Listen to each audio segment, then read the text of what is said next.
Bonjour, je vais vous présenter un langage de programmation nommé Python. Un langage de programmation, vous savez probablement que c'est ce qui permet d'écrire les programmes qui permettent aux ordinateurs de faire des choses intéressantes. Ce que vous savez peut-être moins, c'est que des langages de programmation, il y en a plusieurs.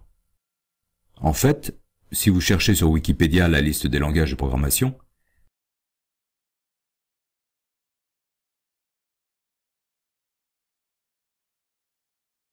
vous allez vous rendre compte qu'il n'y en a pas seulement plusieurs, mais beaucoup. Et quand je dis beaucoup, c'est vraiment beaucoup.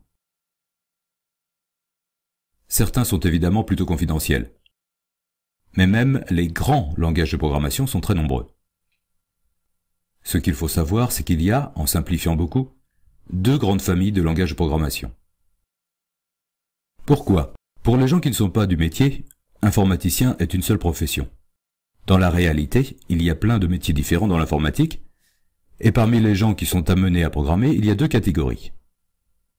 D'un côté, les informaticiens qui font du développement, qui vont écrire des programmes qui vont du contrôle du système de freinage d'une voiture au jeu de votre téléphone en passant par la gestion des caisses d'un supermarché. Et de l'autre côté, les informaticiens qui font ce qu'on appelle du système et qui s'assurent que les programmes écrits par les autres se déroulent bien et que les ordinateurs fonctionnent correctement. C'est comme dans l'industrie ou le bâtiment, il y a d'un côté les ingénieurs des bureaux d'études et de l'autre les ingénieurs de production qui s'assurent que les usines fonctionnent le mieux possible et qui cherchent à anticiper et résoudre tout ce qui peut aller de travers.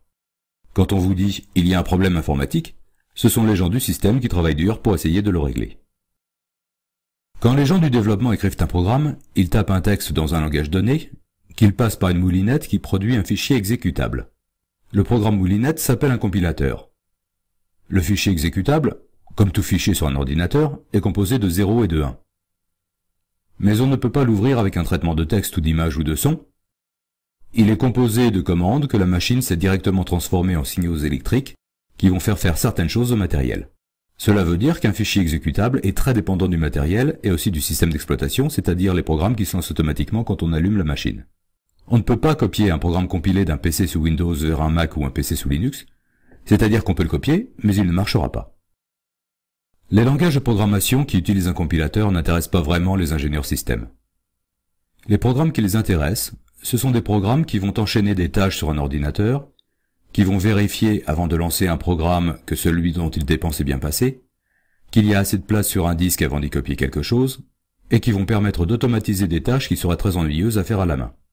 Les langages de programmation qu'ils emploient sont appelés langages de script, on parle aussi souvent de shell, qui veut dire coquille en anglais. Python appartient à cette famille. Par rapport aux autres langages, il y a un programme moteur qui est compilé et dépend de la machine, mais ce programme lit et interprète des commandes que l'on peut copier de machine à machine. Autrefois, les langages de script étaient très limités. Mais aujourd'hui, ce sont les couteaux suisses de l'informatique, et ils permettent de faire facilement beaucoup de choses. Par exemple, envoyer un SMS à un ingénieur système responsable d'un système critique s'il y a un gros problème. Je ne suis pas certain que c'est exactement le genre de message qui sera envoyé, mais vous voyez l'idée. Ce qui a beaucoup contribué au succès des langages de script, ce sont les sites web. Sur la plupart des sites web, la magie est réalisée par des programmes en langage script, tels que Python, mais aussi d'autres tels que Ruby, PHP ou Perl entre autres. Python a été inventé par cet informaticien. Il est néerlandais et s'appelle Guido van Rossum. Il a distribué Python gratuitement, et comme le langage était plutôt facile à apprendre et était plein de bonnes idées, il a eu un énorme succès. Van Rossum est devenu une vedette et a fini par se faire embaucher par une société très connue qui utilisait beaucoup Python.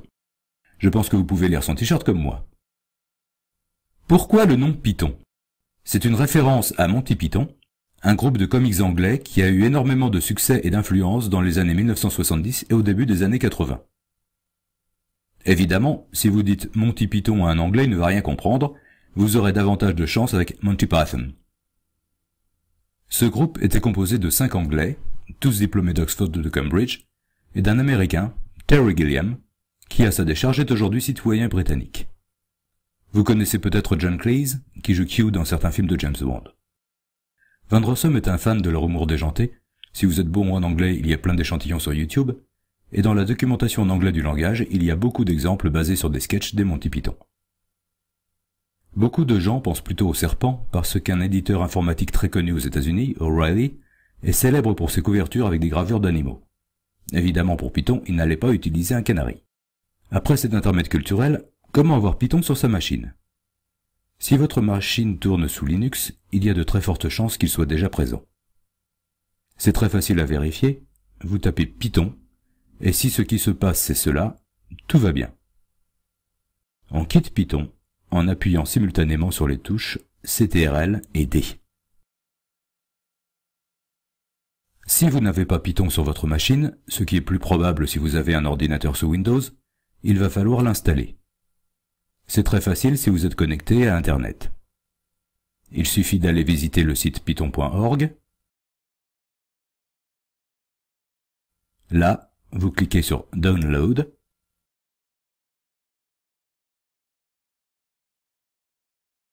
Et vous cliquez sur la version qui correspond à votre machine.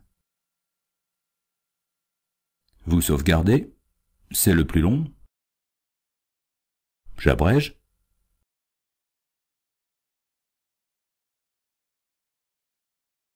Puis, pour Windows, vous allez rechercher le programme téléchargé et vous le lancez.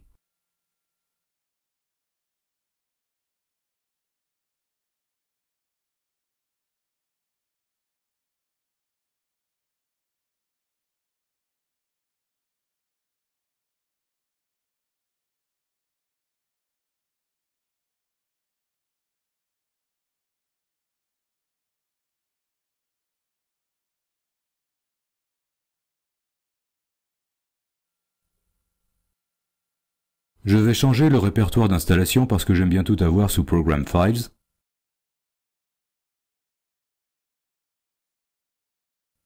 Mais autrement, il n'y a qu'à cliquer sur Next.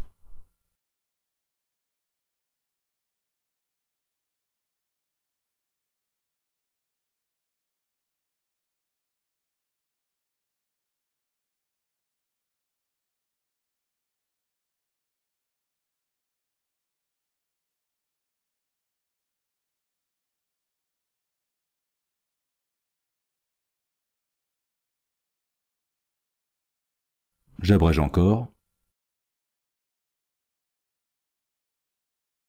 C'est fini.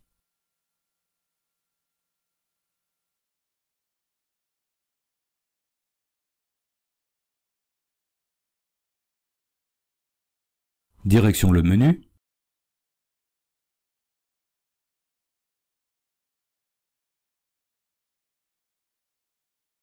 On trouve Python et l'on clique sur ce qui s'appelle idle, I-D-L-E.